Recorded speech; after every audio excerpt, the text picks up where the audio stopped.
Yeah. కానీ మధ్యలో ఆ బిగ్ బాస్ డెసిషన్ తీసుకున్నారు బ్రో. అంటే సినిమాలు చేసుకుంటూ అంటే కొంతమంది వచ్చి ఫేమ్ కోసం వస్తారు, లేదంటే డబ్బుల కోసం వస్తారు. మీకు అప్పటికి ఉన్న ఫేమ్ ఉంది, డబ్బులు ఉన్నాయి. దేనికోసం మీరు మళ్ళీ బిగ్ బాస్ షోకి? డబ్బులు ఉన్నాయంటే నేను చెప్తాను ఇప్పుడు. డబ్బులు ఉన్నాయంటే అదే అదే అంటారు, ఇట్లా నన్ను చూసి అట్లా అనుకుంటారు. అలా కాదు. డబ్బులు ఉన్నాయి ఇన్ ద సెన్స్ ఏంటంటే, ఎవరికైనా ఎంత డబ్బు ఉన్నా, ఇప్పుడు నేను ఆ టైంలో యూఎస్ వెళ్ళిపోయి 1 సంవత్సరంన్నర 2 సంవత్సరాలు ఏం చేయలేదు. అంటే ఏం చేయలేని సెన్స్, ఓకే ఒక రెస్టారెంట్ ఏదో ఒకటి అనుకున్నాము, అది చేసాము, మధ్యలో ఒక కోర్స్ చేశాను. ఎందుకు ఇంకా సినిమాలు వద్దు, ఇండస్ట్రీ వద్దని వెళ్ళిపోయారా ఆ టైంలో? సినిమాలు వద్దు, ఇండస్ట్రీ వద్దు కాదు. నేను చేస్తున్న సినిమాలు, నేను సెలెక్ట్ చేసుకున్న స్క్రిప్ట్స్ మీద నాకే సాటిస్ఫాక్షన్ లేకుండా అయిపోయింది. ఓకే. అంటే నేను చేస్తున్న వర్క్, నేను రేపు పొద్దున్న సినిమా చూస్తే అరే ఎందుకు చేశాను ఇది అనే ఫీలింగ్ నాకు కలిగింది కొన్ని సినిమాల తర్వాత. అప్పుడు నేను ఇంకా అంటే ఆపేద్దామా లేదా అని కాదు, ఫస్ట్ వెళ్ళిపోదాం నుంచి. నాకు మైండ్ ఫస్ట్, ఎందుకంటే సినిమాలు చేస్తూనే ఉన్నాను, గ్యాప్ ఇవ్వలేదు. అసలు వర్కౌట్ అవ్వట్లేదు. ఒక్కొక్క రీజన్ నేను చూసిన తర్వాత అనలైజ్ చేస్తే, ఈ సినిమా ఎందుకని నాకు అనిపిస్తుంది, ఈ సినిమా ఎందుకని అనిపిస్తుంది. సో ఐ జస్ట్ నీడెడ్, ఎందుకంటే నాన్ స్టాప్ 2007 నుంచి నాన్ స్టాప్ చేశాను. So I just needed a break. 18, 19 ఆ టైంలో అనుకుంటా, 17, 18 ఆ టైంలో. That was your depression. I wasn't depressed, brother, because I have a good family and I have an amazing wife and I have amazing parents. Main ఏంటంటే, maybe నేను depress అయ్యేవాడినేమో, కాకపోతే నా family, నా చుట్టుపక్కల ఉండేవాళ్ళు నన్ను ఎప్పుడూ అలా వెళ్ళనియలే. ఎందుకంటే నేను సక్సెస్లో ఉన్నప్పుడు కూడా, అబ్బా నువ్వు అసలు తోపు, నువ్వు సూపర్ అనే అనలేదు. అండ్ నేను ఫెయిలియర్లో ఉన్నప్పుడు కూడా, నువ్వు వేస్ట్ గాడివి, నువ్వు అసలు ఫెయిలియర్వి అని ఎవరు అనలేదు. ఎప్పుడు మా ఇంట్లో, మా ఫ్యామిలీకి, నాకున్న ఫ్రెండ్స్కి అండ్ నేనంటూ తెలిసిన వాళ్ళకి నేను ఎప్పుడు వరుణ్ లేకపోతే సందేశ్ అంతే. So they all gave me that love. నేను ఎప్పుడు ఆ ఫీలింగ్లో అయితే వెళ్ళలేదు. అప్సెట్ ఫీల్ అయినా, హర్ట్ ఫీల్ అయినా, బాధ ఫీల్ అయినా అంటే డెఫినెట్గా 100% ఎస్ అంట. నేను మనిషిని, నాకు అన్ని ఎమోషన్స్ ఉంటాయి. బట్ ఆ డిసిజన్ తీసుకోవడానికి కారణం ఏంటంటే, ఇప్పుడు మనం ఒక పని చేస్తున్నప్పుడు మనకు ఆ పని మీద ఏదో ఒక సాటిస్ఫాక్షన్ లేనప్పుడు మనం ఆ పని చేయడం కరెక్ట్ కాదని నాకు అనిపించింది. సో నేను న్యాయం చేయట్లేదు నాకు, కానీ నేను అర్థంలో చూసుకున్నప్పుడు నాకు నా మీదే అనిపించేది, ఎందుకు ఇది కరెక్ట్, నువ్వు ఎందుకు ఈ డిసిజన్, ఎందుకు ఈ సినిమాలు చేస్తున్నావు అనే ఫీలింగ్ నాకే వచ్చింది. సో ఆ టైంలో that was the decision I made to go to US వెళ్ళి, అక్కడ బ్రేక్ తీసుకుని అక్కడ ఇలాంటి కొన్ని థింగ్స్ చేశాము. చేసిన తర్వాత అప్పుడు నేను ఒక స్టోరీ, నాకు చాలా కిక్ ఇచ్చిన స్టోరీ ఒకటి వచ్చింది. సో దానికోసం ఇండియా వచ్చిన తర్వాత అప్పుడు ఈ కాల్ వచ్చింది. సో ఈ కాల్ వస్తే వితికాకి బాగా ఇష్టం. First of all Bigg Boss ఆ టైంలో ఫాలో అయ్యేది చాలా. She use to watch the episodes and everything before. And she was like, ఇది ఎక్స్పీరియన్స్ బాగుంటుంది, ఇది అదే అని చెప్తే, ఇంకా నాకు కూడా ఏంటంటే, నేను ఒక్కడనే అయితే ఇంపాసిబుల్, నా వల్ల అయ్యేది కాదు. నాకు విధిగా కూడా ఉంది కాబట్టి వెళ్ళా. అండ్ డెఫినెట్గా ఫైనాన్షియలీ ఇట్ వాజ్ గుడ్ అని చెప్తాను నేను. So that was also there. And నాకు నిజంగా అనిపిస్తుంది, అలాంటి ఒక జర్నీ అనేది లైఫ్లో మళ్ళీ రాదు. 105 days ఒక ప్లేస్లో ఉండి, అదేంటంటే అసలు మొత్తం ప్రపంచానికే నువ్వు అసలు ఇంకా ప్రపంచంలో లేవన్నట్టు ఉంటుంది. అది బేసిక్గా ఇదే ప్రపంచం అయిపోతుంది ఒక 105 days. సో ఇలా ఒక మొత్తం క్లోజ్డ్ డోర్స్లో ఒక 105 days ఉండాలంటే ఇట్స్ నాట్ ఈజీ టాస్క్ అది. బట్ దట్ 91 days విధిగా నాతో పాటు ఉంది కాబట్టి నేను అక్కడ ఉన్నాను అనుకుంటాను నేను అన్ని రోజులు. లేకపోతే నేను సస్టైన్ అయ్యేవాడిని అని కాదనిపిస్తుంది. నేను I probably would have not been able to do it. ఎందుకంటే నేను అంత ఈజీగా I don't it takes me time to mingle with people. But once I mingle ఇంకా అంతే, ఇంకా they become like my family. So ఇప్పుడు ఆ జర్నీ అనేది పాజిటివ్ అయిందా, నెగిటివ్ అయిందా? అంటే నాకు నెగిటివ్ అయితే అవ్వలేదు, ఎందుకంటే పాజిటివ్ అయిందని చెప్తాను నా పర్స్పెక్టివ్లో. బికాజ్ ఫస్ట్ ఆఫ్ ఆల్, ఇప్పుడు నేను వరుణ్ సందేశ్ ఒక వ్యక్తిగా జనాలకి నేను చేసిన సినిమాలు, లేకపోతే వాళ్ళు న్యూస్లో చదివినవి, లేకపోతే నా గురించి వాళ్ళు విన్న రూమర్స్ త్రూ, వరుణ్ సందేశ్ అనే వ్యక్తి ఇలాంటాడు అలాంటాడు, లేకపోతే ఆడు ప్లే బాయ్, లేకపోతే ఆడు ఇది రకరకాలుగా ఉండేది జనాలకి నా మీద. సో నేను ఒక 105 days ఒక ప్లేస్కి వెళ్ళి, అందరు టీవీలో దగ్గరికి వచ్చి, అందరూ నన్ను చూసి ఒక 105 రోజులు నేనేంటో తెలుస్తుంది కదా జనాలకి, వాట్ ఈస్ దిస్ గై అనేది. సో జడ్జ్మెంట్స్ అనేది ఏవైతే నా మీద ముందర క్రియేట్ అయ్యాయో, అవి చాలా మంది, మొన్న చెప్తున్నాను కదా, మొన్న ఇంటర్వ్యూ చేసినప్పుడు కూడా ఒక ఆవిడ, నేను బిగ్ బాస్ ముందర మీకు అసలు చాలా యాటిట్యూడ్, మీకు చాలా బలుపు, మీకు చాలా, మీకు ఇవన్నీ అనుకున్నానండి, కానీ మీరు ఇంత హంబుల్, ఇంత స్వీట్ ఉన్నారని నేను ఎక్స్పెక్ట్ చేయనంటే నేను అదే అన్నా. సో మనం యూజువల్గా లైఫ్లో మనం అంటే చాలా మంది అందరం ఏం చేస్తామంటే, ఒక బుక్ని కవర్ చేసి జడ్జ్ చేస్తూ ఉంటాం. అది హ్యూమన్ ఇన్స్టింక్ట్ అది. బట్ ఏంటంటే లైఫ్లో నేను ఈ 17 ఇయర్స్ జర్నీలో నేర్చుకున్నది ఏంటంటే అక్కడ కవర్ ఇంపార్టెంట్ కాదు, లోపల ఏముందో అది ఇంపార్టెంట్ అని నేను, that's one thing I learn. And అలాగే ఈ ఇందాక రూమర్స్ గురించి వచ్చారు కానీ ఈ రూమర్ ఏంటి బ్రో, ఒక హీరోయిన్ తో రిలేషన్ అప్పట్లో పేరు కూడా వచ్చింది, మరి పేరు చెప్పొచ్చో లేదు నాకు తెలియదు. దాని గురించి మాట్లాడొద్దు, ఎందుకంటే నేను హ్యాపీగా మ్యారీడ్ ఉన్నాను. సో ఇంకోళ్ళ గురించి నిజమా రూమరా లేకపోతే నిజంగా పాస్ట్ లో ఒక రిలేషన్ ఉండిందా అనేది డౌట్. నాకు దాని గురించి కామెంట్ చేయాలని లేదు.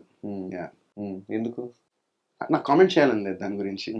ఎందుకు ప్రతిసారి ఆ టాపిక్ వచ్చినప్పుడు స్కిప్ చేస్తూ ఉంటారు మీరు? స్కిప్ చేయలేదు, నేను కామెంట్ చేద్దాం అనుకోవట్లేదు ఆ టాపిక్ గురించి. నిజమా అబద్ధం కూడా చెప్పరా అది? నేను అసలు కామెంట్ చేయను ఆ టాపిక్ కామెంట్ చేయను ఆ టాపిక్ గురించి. ఓకే, సో ఈ 26 years కి మ్యారేజ్ ఏంటి బ్రో? 27 years. అంత అంటే ఇండస్ట్రీలో మనం చూస్తే అందరూ 30+ కంప్లీట్ ఇంకా సక్సెస్ చూసేసిన తర్వాత చేసుకుందాం అనుకుంటాం. మ్యారేజ్ అనేది ఒక ఏజ్ వచ్చిన తర్వాత, అంటే ఆబ్వియస్ గా ఒక లీగల్ ఏజ్, ఒక మెచ్యూరిటీ రావాలి. దాని తర్వాత మ్యారేజ్ అనేది మనం కరెక్ట్ వ్యక్తి దొరికితే మనం మ్యారేజ్ చేసుకుంటాం. అది దానికి ఏజ్ అనేది ఒక జస్ట్ నంబర్ అంతే అని నేను నమ్ముతాను. మ్యారేజ్ అనేది యూ కెన్ డూ ఇట్ 21కి చేసుకోవచ్చు, లేకపోతే 41కి చేసుకోవచ్చు, 51 చేసుకోవచ్చు, 31 చేసుకుని ఇష్టం ఎప్పుడైనా చేసుకోవచ్చు. బట్ ఏంటంటే కరెక్ట్ పర్సన్ దొరకాలి, మనని అర్థం చేసుకుని మనం కూడా వాళ్ళని అర్థం చేసుకునేటువంటి మనుషులు దొరికితే ఖచ్చితంగా there is no age, correct time correct age ఉండదు అనుకుంటాను నేను మ్యారేజ్కి. 2014 నుంచి పరిచయం కదా? 2014 అనుకుంటా. పడ్డానండి ప్రేమలో. మరి తినే కరెక్ట్ నా లైఫ్కి అన్న పాయింట్ ఎందుకు వచ్చింది? తినే కరెక్ట్ అనే పాయింట్ ఎందుకు వచ్చిందంటే she was there for me అంతే. అంటే మా రిలేషన్షిప్ బేసిక్గా ఫ్రెండ్షిప్లా మొదలైంది. So we use to be friends first and we started talking to each other. And నాకు తెలియకుండానే నాకు తన బెస్ట్ ఫ్రెండ్ అయిపోయింది. నేను అన్నీ షేర్ చేసుకున్నా తనకు అన్నీ తెలుసు నా గురించి. So she knows everything about me, she knows everything about my past, everything that I'm planning to do. I shared with her my plans, I shared with her. నేను తనతో అన్నీ షేర్ చేసుకోగలిగాను. అండ్ తను కూడా వైస్ వర్సా, తన pain, తన family, తను ఏం face చేసిందో తన లైఫ్లో అవన్నీ నాతో షేర్ చేసుకుంది. And we became very close friends. And after that మా ఇద్దరి మధ్యన ఎక్కువ మాటలు కానీ, డేట్లు కానీ, లేకపోతే బయటికి వెళ్ళాలి కానీ, సినిమాలు థియేటర్కి వెళ్ళాలి కానీ, షికార్కి వెళ్ళాలి లేవు. సో అది ఎలా ఉండిందంటే షీ తన మైండ్లో ఫిక్స్ అయిపోయింది నాతోనే షీ వాంట్స్ టు ట్రావెల్ అని. సో నన్ను అదే అడిగింది, నువ్వు కూడా అది ఫిక్స్ అయితే మనం ఇంకా డైరెక్ట్ పెళ్లి చేసుకుందామని అడిగింది. సో నేను ఇంకా ఐ వాజ్ లైక్ డన్. మా చెల్లికి కూడా పరిచయం ఉండింది వితిక, ఫస్ట్ మా చెల్లికే పరిచయము.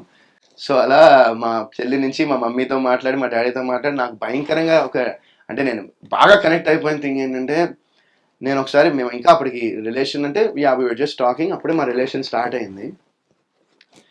అయిన తర్వాత నేను యూఎస్లో ఉన్నాను, లాస్ వేగస్కి వెళ్ళాము న్యూ ఇయర్కి, 31st డిసెంబర్. న్యూ ఇయర్కో బర్త్డేకో నాకు ఎగ్జాక్ట్ గుర్తు రావట్లేదు, బట్ న్యూ ఇయర్కి అనుకుంటా. లాస్ వేగస్ వెళ్ళాం, నేను, మా మమ్మీ, మా డాడీ అండ్ మా చెల్లి వెళ్ళి ఇంక అక్కడ సెలబ్రేట్ చేసుకుందాం అంటే తను ఇక్కడ నుంచి నన్ను సర్ప్రైజ్ చేసి యూఎస్కి వచ్చేసింది న్యూ ఇయర్కి. నాకు గుర్తులేదు, న్యూ ఇయర్కి వచ్చింది. నాకు అసలు ఫ్యూజ్ అవుట్, ఎందుకంటే నా లైఫ్లో ఎవరు అలాంటి సర్ప్రైజ్ నాకు చేయలేదు. సో అది నాకు భయంకరంగా నచ్చింది. అండ్ ఈ సర్ప్రైజ్లే కాదు, తనతో ఉంటే నాకు ఎవ్రీడే ఒక సర్ప్రైజ్ లా ఉంటుంది ఈ రోజు వరకు కూడా. So that is what she's full of surprises and she's చాలా కైండ్ హార్టెడ్ వ్యక్తి, చాలా పెద్ద మనసున్న person Vithika. So that is what I love about her. Lucky bro, ఇప్పుడు కూడా పాపం వెళ్ళేటప్పుడు కూడా తినేసేళ్ళు, బయటికి తినేసేళ్ళు 4 చెప్పారు మరి ఇంటర్వ్యూ మధ్యలో ఆపు మరి. సో ఈ మ్యారేజ్ డేట్ గుర్తుందా బ్రో? మ్యారేజ్ డేట్ ఎందుకు గుర్తుండదు, August 19th. బర్త్డేనో న్యూ ఇయర్ గుర్తు? న్యూ ఇయరే, అది న్యూ ఇయరే. ఇది marriage day August 19th. Vithika గారి బర్త్డే Feb 2nd. ఇవన్నీ ఇవి మర్చిపోతూ ఉంటారు కదా. అంటే మాది పెళ్లి కూడా ఎట్లా అంటే August 18th మొదలు పెడితే 19th కంప్లీట్ అయింది. అదేంటి నైట్ అయింది? నైట్ అయింది. నైట్ నుంచి ఇంకా నెక్స్ట్ డే వరకు జరిగింది అనమాట. సో నేను అప్పుడప్పుడు 18th అంట, 19th అంట, బట్ 19th అయితే ప్రాసెస్ మొత్తం అయింది కాబట్టి 19th. ఆ మధ్యలో ఒకటి గొడవలైంది, తను సూసైడ్ అటెంప్ట్ చేసింది, ఇవంతా అది గొడవలు ఏం కాదు. నేను అదే అంటున్నా, అందరూ అదే అడుగుతున్నారు. ఇది నేను దీని గురించి చెప్పి అన్ని ఇంటర్వ్యూల్లో నాకు అసలు ఇంకా చెప్పాలని కూడా లేదు. బట్ నేను ఆల్రెడీ చాలా సార్లు క్లారిఫికేషన్ ఇచ్చా దీనికి, చాలా సార్లు రెస్పాన్స్ ఇచ్చా దీనికి, బట్ మళ్ళీ చెప్తా అడుగుతున్నావు కాబట్టి. సో అది ఏమైందంటే వితిక ఆ టైంలో తనకి స్లీపింగ్ ప్రాబ్లమ్ ఉండింది, తనకి ఇన్సామ్నియా వచ్చి she was not able to sleep basically. So they gave her strong doses of ఇవి అదే స్లీపింగ్ టాబ్లెట్స్ ఇచ్చారు, ఇన్ని డేస్కి వేసుకోవాలని. సో తను ఏం చేసిందంటే బేసిక్గా she had a tablet and she forgot that she had it. Basically తను మర్చిపోయింది ఆ టాబ్లెట్ వేసుకున్నానని. సో ఇంక సంథింగ్ తినేసిందా, మళ్ళీ ఇంకో టాబ్లెట్ వేసరికి she felt very weak and కళ్ళు తిరిగినట్టు అనిపించి she got admitted to the hospital. కళ్ళు తిరిగినాయి, వీక్నెస్గా అనిపించిందని. నేను అప్పుడు యుఎస్లో ఉన్నాను. సో ఇక నేను వెంటనే వచ్చేయాలా, ఏంటి అసలు ఏం జరిగింది అని వెంటనే వచ్చేద్దాం అనుకుంటే she was like, no I'm fine, I'm in the hospital, ఇలా నాకు కొంచెం లో బీపీ అయిపోయింది, కళ్ళు తిరిగినట్టు అనిపించింది అని చెప్పి ఇమీడియట్గా అది గేవ్ హర్ సలైన్ వేసారు, వచ్చేసింది. దాన్ని అందరూ పట్టుకుని ఇంకా ఏదో గొడవలు అయిపోయినాయి, ఏదో అయిపోయింది, ఇంకా థంబ్నెయిల్స్ అన్నీ వేస్తారు కదా కొంతమంది, అలా వేసేసి ఇంకా దాన్ని కొంచెం ఏదో ట్రై చేశారు. బట్ ఇది జరిగింది. జనరల్ గా మీ ఇద్దరికి వేటి గొడవలు అయితే ఫస్ట్ ఎవరు సారీ చెప్తారు? నేనే చెప్తాను. యా, డెఫినెట్ గా. ఏ వాటికి గొడవలు అవుతూ ఉంటాయి ఎక్కువ? అన్నిటికీ ఏం చెప్తాను, హౌస్ లో కూడా మాకు అలగడము, మళ్ళీ చిన్న చిన్న వాటికి గొడవ అవుతాయి. తను ఏదో అంటే నేను ఏదో అండము, లేకపోతే తను పాపం వండుతుంది ఎలా ఉందంటే మనం ఏమో తక్కువ అని చెప్పేస్తాను, అని కొంచెం ఉప్పు ఎక్కువైందేమో అని, ఇలాంటివి అంటే మళ్ళీ ఫీల్ తర్వాత మళ్ళీ మనమే సారీ రాలా కాదనో. ఎందుకంటే ఏదైనా ఒక డిష్ చేయాలంటే చాలా ఎఫర్ట్ అండ్ చాలా టైం పడుతుంది. సో అది ఖచ్చితంగా ఎవరికైనా వండి తిన్న తర్వాత కొంచెం ఇది ఎక్కువైందో అది తక్కువైందో